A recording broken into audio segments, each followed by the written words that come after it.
మన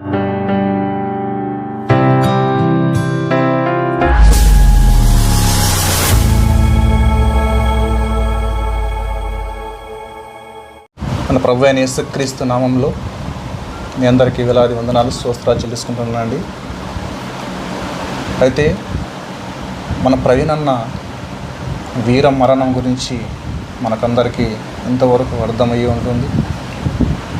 అయితే సోషల్ మీడియాలో, టీవీలో కానీ సోషల్ మీడియాలో కానీ ఎన్నో వాళ్ళకి ఇష్టం వచ్చినట్టుగా ఎన్నో రకాలుగా వారికి ఇష్టం వచ్చినట్టుగా మాట్లాడుతూ ఉన్నారు. ఏం జరిగింది అనేది దేవునికి తెలుసు. కాబట్టి అయితే మన ప్రవీణ్ అన్న వీర మరణం గురించి ఆయన ఎంత గొప్పవాడు, అంటే మన ప్రవీణ్ అన్న ఎంత గొప్పవాడు మనకు అర్థం కావాలి అంటే ముందుగా మనకు అపోస్తల కార్యంలో అపోస్తలుడైన స్టెఫెను భక్తుడు ఎలా చనిపోయాడు, ఎలా చంపబడ్డాడు, స్టెఫెను భక్తుని ద్వారా దేవుడు ఎలాంటి ప్రాజెక్టు వర్క్ స్టార్ట్ చేసినాడు అంటే స్టెఫెను మరణాన్ని ఉపయోగించుకొని దేవుడు ఎంత గొప్ప కార్యాన్ని స్టార్ట్ చేశాడో మనకు అర్థమైతే, అంటే స్టెఫెను భక్తుడు ఎంత గొప్పవాడో మనకు అర్థమైతే మన ప్రవీణ్ అన్న కూడా అంతే గొప్పవాడై ఉండవచ్చును అనే విషయాలు మనకు ఇక్కడ అర్థమయ్యే అవకాశం ఉన్నది. అయితే ముందుగా మన ప్రవీణ్ అన్న గురించి, స్టెఫెను భక్తుని గురించి మాట్లాడే ముందుగా మనకు దేవుని సంకల్పం ఏమై ఉన్నదో మనకు అర్థం కావాలి. దేవుని సంకల్పం అంటే దేవుని ఆలోచన విధానం ఎలా ఉంది, దేవుని సంకల్పం ఏమై ఉన్నది, దేవుని చిత్తం ఏమై ఉన్నది అనే విషయాన్ని మనం ఒకసారి అర్థం చేసుకుంటే, జీవ గ్రంథంలో ఎఫెసు పత్రికలో అపోస్తలుడైన పౌలు దేవుని సంకల్పాన్ని ఎంత చక్కగా, ఎంత అద్భుతమైన రీతిలో చెబుతున్నాడో ఒకసారి మనం జాగ్రత్తగా దీన్ని ఒకసారి ఆలోచిస్తే మనకు దేవుని గొప్పతనం, దేవుని ఆలోచన ఏమై ఉన్నదో మనకు అర్థమవుతుంది. అయితే ఎఫెసు పత్రిక 1వ అధ్యాయము 3వ వచనం నుంచి మనం చూడగలిగితే, మన ప్రభువైన యేసుక్రీస్తు యొక్క తండ్రి యొక్క దేవుడు స్తుతింపబడును గాక, ఆయన యేసుక్రీస్తు నందు పరలోక విషయంలో ఆత్మ సంబంధమైన ప్రతి ఆశీర్వాదమును మనకు అనుగ్రహించెను.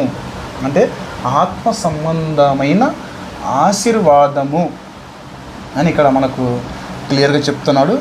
మనం అదే విధంగా కిందికి మనం చదువుకుంటూ వస్తే ఎట్లనగా తన ప్రియనందు తాను ఉచితంగా మనకు అనుగ్రహించిన తన కృపా మహిమకు కీర్తి కలుగునట్లు తన చిత్త ప్రకారమైన దయా సంకల్పము చొప్పున యేసుక్రీస్తు ద్వారా తనకు కుమారులనుగా స్వీకరించుటకై మనలను ముందుగా తన కోసము నిర్ణయించుకొని మనము తన ఎదుట పరిశుద్ధులమును నిర్దోషులమునై ఉండవలెనని జగత్తు పునాది వేయబడక మునిపే ప్రేమ చేత క్రీస్తులో మనలను ఏర్పరచుకొనెను అన్నమాట కనబడుతుంది. అంటే మనము కావాలి అని, అంటే దేవునికి మనము కావాలి అనగా మనము కుమారులముగా దేవునికి కావాలి అని, ఆ కుమారులు ఆకాశ నక్షత్రముల వలె అనగా, అంటే ఆకాశ నక్షత్రాలు మనం ఎలాగైతే లెక్కింపలేమో, లెక్క పెట్టలేమో ఆ విధంగా, అంటే ఆకాశ నక్షత్రముల వలె దేవునికి మనము కుమారులముగా దేవునికి కావాలి అని దేవుడు ఎప్పుడు కోరుకున్నట్టుగా చెప్తున్నాడు ఇక్కడ. అంటే జగత్తు పునాది వేయబడక మునిపే మనము కావాలి అని దేవుడు కోరుకుంటున్నట్టుగా మనం ఇక్కడ చూస్తున్నాం. అంటే ఈ సృష్టి పుట్టక మునిపే, జగత్తు పునాది వేయబడక మునిపే చాలా జాగ్రత్తగా ఆలోచిస్తే కానీ ఈ విషయాలు అర్థం కావు. ఒకసారి జాగ్రత్తగా ఆలోచించే ప్రయత్నం చేయండి. అంటే జగత్తు పునాది వేయబడక మునిపే, అంటే ఈ సృష్టి పుట్టక మునిపే ఈ యొక్క పంచభూతాలు, ఆకాశములు, మహాకాశములు ఇవన్నీ కూడా పుట్టక మునిపే దేవునిలో కలిగిన ఆలోచన, దేవుని మదిలో పుట్టిన ఆలోచన ఏమని? మనము కావాలి, దేవునికి పిల్లలు కావాలి, దేవునికి పిల్లలు కావాలి. ఆ పిల్లలు యేసుక్రీస్తు ద్వారా కావాలి. దేవునికి పిల్లలు కావాలి, ఆ పిల్లలు యేసుక్రీస్తు ద్వారా కావాలి, యేసుక్రీస్తు ద్వారా కావాలి. సృష్టికి పూర్వమే తండ్రి అయిన దేవుడు ప్రతి దానిని తన మనసులో రాసుకున్నట్టుగా మనము చూడగలము. తన మనసులో రాసుకున్నట్టుగా అంటే ఈ సృష్టిని ఎలా తయారు చేయాలి అనగా, నా పిల్లలను అంటే దేవునికి పిల్లలు కావాలి కాబట్టి ఆ పిల్లలు ఎలా బ్రతకాలి, ఆ పిల్లలకి ఏమేమి కావాలి, ఈ సృష్టి, ఈ యొక్క విశ్వం, అనంత విశ్వం, ఇవన్నీ ఏవైతే కావాలో ప్రతిదీ దేవుడు సృష్టికి పూర్వమే తన మనసులో నిర్ణయించుకొని మరలా ఇవన్నీ తయారు చేసినట్టుగా మనం ఇక్కడ చూస్తున్నాం. ఇక్కడ 11వ వచనంలో కూడా అదే చెప్తున్నాడు. మరియు క్రీస్తునందు ముందుగా నిరీక్షించిన మనము తన మహిమకు కీర్తి కలగజేయవలెనని దేవుడు తన చిత్త ప్రకారమైన సంకల్పమును బట్టి మనలను ముందుగా నిర్ణయించి అంటే ముందుగా అంటే సృష్టికి పూర్వము, జగత్తు పునాది వేయబడక మునిపే మనలను నిర్ణయించి అంటున్నాడు. ఇక్కడ మనలను నిర్ణయించి ఆయన యందు స్వాస్థ్యముగా ఏర్పరచెను. ఎవరి యందు? యేసుక్రీస్తునందు స్వాస్థ్యముగా ఏర్పరచెను. ఆయన తన చిత్తానుసారముగా చేసిన నిర్ణయము చొప్పున సమస్త కార్యములను జరిగించుచున్నాడు. ఎంత క్లియర్గా చెప్తున్నాడు సార్, నేను ఇక్కడ ఎంత క్లియర్గా చెప్తున్నాడు. ఆయన తన చిత్తానుసారముగా చేసిన నిర్ణయము చొప్పున సమస్త కార్యములను జరిగించుచున్నాడు. అంటే ఆయన జగత్తు పునాది వేయబడక మునిపే తనలో ఏవైతే నిర్ణయించుకున్నాడో, దేవుడు తనలో ఏవైతే నిర్ణయించుకున్నాడో తన చిత్త ప్రకారముగా దేవుడు చేస్తున్నట్టుగా ఇక్కడ చూస్తున్నాము. అంటే మనకి ఇక్కడ ఏమర్థం కావాలి? సృష్టి పూర్వము నుంచి అంటే ఈ సృష్టి ఎప్పుడైతే స్టార్ట్ అయ్యిందో, ఈ సృష్టి ఎప్పుడు పుట్టిందో, ఈ సృష్టి ఎప్పుడు అంతమవుతుందో అంతవరకు ఈ మధ్యకాలంలో కాల పరిమితి టోటల్గా దేవుని మనస్సులో వ్రాసుకున్నట్టుగా, అంటే ఏ కాలములో ఏమి జరగాలి, ఏ కాలములో ఎవరిని పుట్టించాలి, ఏ కాలంలో ఏ యొక్క అధికారిని పుట్టించాలి, ఏ కాలంలో ఎవరిని ఏ విధంగా వాడుకోవాలి అనే ప్రతిదీ కూడా దేవుడు తన మనసులో నిర్ణయించుకున్నట్టుగా మనం ఇక్కడ చూడగలం. అంటే ప్రతిదీ కూడా కాలం, ఏ కాలం రావాలి, ఏ యుగం రావాలి, యుగాలు కూడా దేవుడే తీసుకొస్తున్నాడు. ప్రతి యుగం, రాతి యుగం కానివ్వండి, ఇనుప యుగం కానివ్వండి, రాకెట్ యుగం కానివ్వండి, స్మార్ట్ ఫోన్ల యుగం కానివ్వండి, ఏ యుగం అంటే ఎప్పుడు ఏ యుగం రావాలి, ఏ యుగంలో ఎవరు పుట్టాలి, ఎవరిని ఏ విధంగా వాడుకోవాలని ప్రతిదీ కూడా దేవుడు తన మనస్సులో ముందుగా సృష్టికి పూర్వమే వ్రాసుకున్నట్టుగా, తన మనసులో నిర్ణయించుకున్నట్టుగా మనం ఇక్కడ చూస్తున్నాము. అయితే ఇక్కడ జాగ్రత్తగా మనం గమనించాలి. యేసుక్రీస్తు పుట్టడానికి కూడా దేవుడు కాలాన్ని నిర్ణయించి యేసుక్రీస్తు ఎప్పుడు రావాలో ఆ కాలములో యేసుక్రీస్తుని ఈ భూమి మీదకి పంపినట్టుగా మనము చూడగలము. అంటే వాక్యమై ఉన్న క్రీస్తు, యేసుక్రీస్తు దేవుని యొద్ద ఉన్నప్పుడు దేవునిగా ఉన్నాడు, దేవుడై ఉన్నాడు. కాబట్టి చూద్దాం మనం యోహాను సువార్త యేసుక్రీస్తు రాక ఎలా జరిగింది అనేది మనకు అర్థం కావాలి. యేసుక్రీస్తు ఏమై ఉన్నాడు, సృష్టికి పూర్వం యేసుక్రీస్తు ఏమై ఉన్నాడు అనేది మనకు అర్థం కావాలి. యోహాను సువార్త 1వ అధ్యాయం 1వ వచనం నుంచి మనం చూడగలిగితే, ఆది యందు వాక్యం ఉండెను, వాక్యము దేవుని యొద్ద ఉండెను, వాక్యము దేవుడై ఉండెను, ఆయన ఆది యందు దేవుని యొద్ద ఉండెను. అర్థమవుతుందా? ఆది యందు వాక్యం ఉండెను, వాక్యం దేవుని యొద్ద ఉండెను, వాక్యము దేవుడై ఉండెను, ఆయన ఆది యందు దేవుని యొద్ద ఉండెను, సమస్తమును ఆయన మూలముగా కలిగెను. సమస్తమును ఆయన మూలముగా కలిగెను.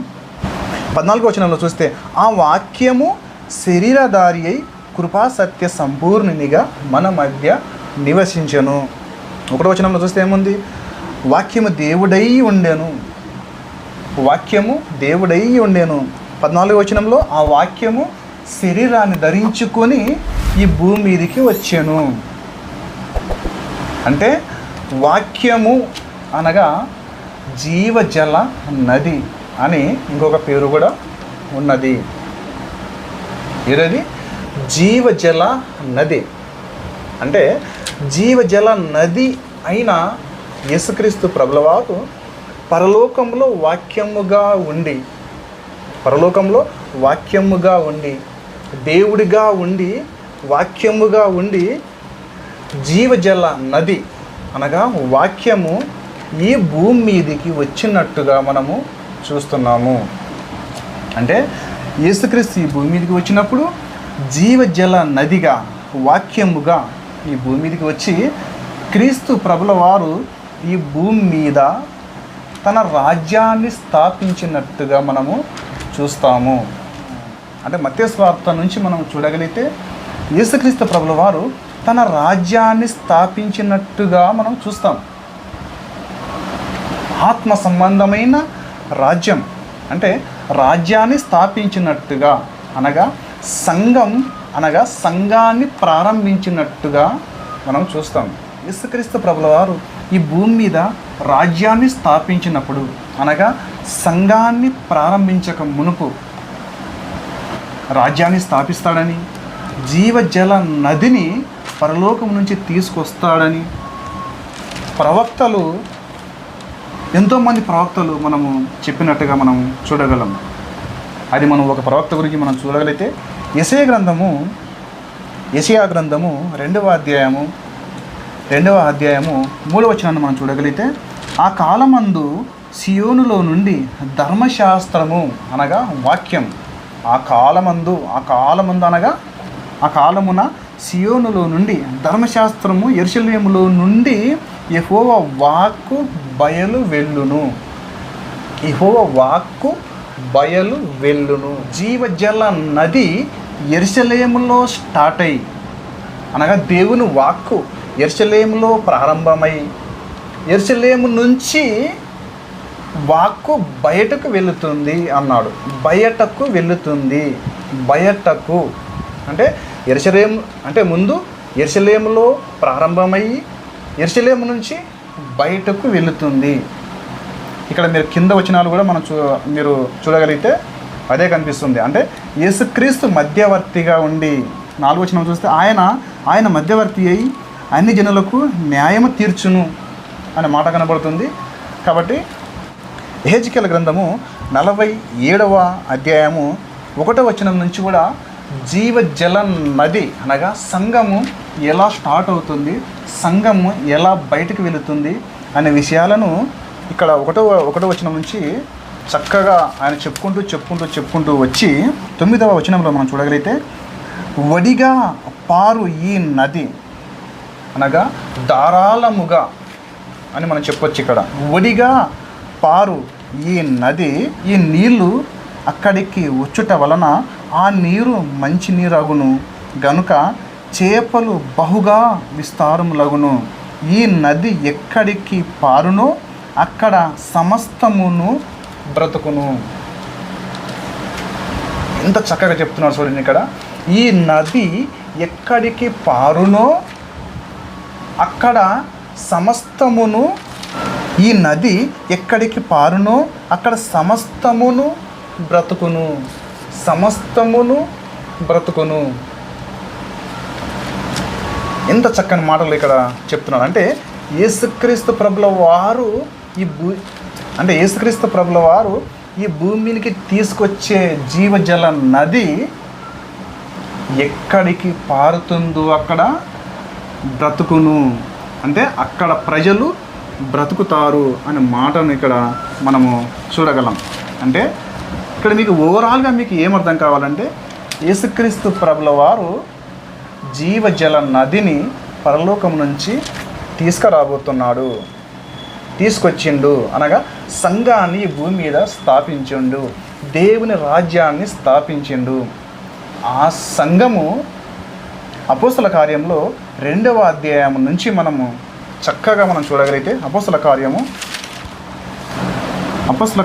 2వ అధ్యాయంలో పెంతెకోస్తు పండుగ ఎప్పుడైతే వస్తుందో ఆ పెంతెకోస్తు పండుగలో పరిశుద్ధాత్మ దేవుని ఎంట్రీ ఎప్పుడైతే జరుగుతుందో అప్పటి నుంచి వారు అన్య భాషలతో మాట్లాడసాగిరి. ఎవరు? అపోస్తలులందరూ కూడా వారికి రాని భాషలు మాట్లాడుతూ ప్రజలందరికీ దేవుని వాక్యాన్ని అధికారికంగా వాళ్ళు చెప్పడము మనం ఇక్కడ చూస్తాం.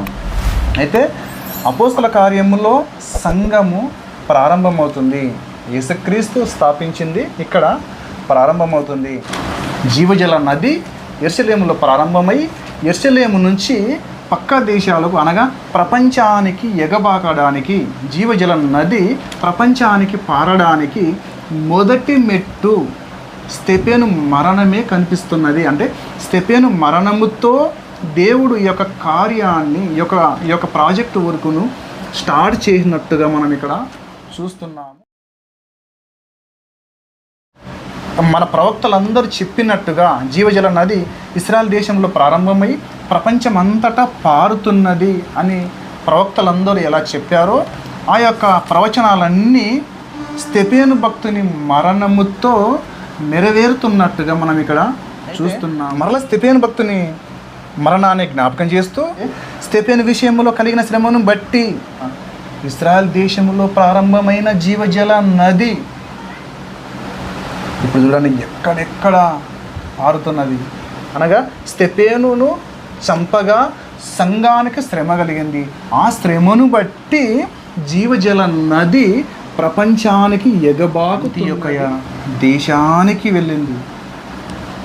సంఘం అక్కడ ప్రారంభమైంది, జీవజల నది అక్కడ ప్రారంభమైంది. ఇప్పుడు మనకు వాక్యము అందింది అంటే మొదటి మెట్టు స్తెఫెను భక్తుని ద్వారా జరిగింది అని.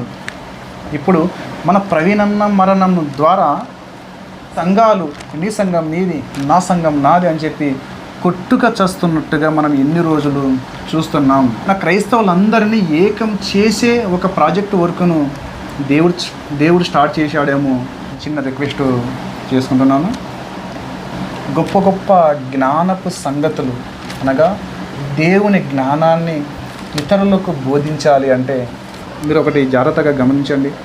ఎక్కువ మంది వాక్యం వింటుంటే చెప్పేవాడికి ఇంకా ఎక్కువ ఆసక్తి వస్తుంది. కాబట్టి మీరు ఖచ్చితంగా సపోర్ట్ చేయండి, ఎంకరేజ్ చేయండి.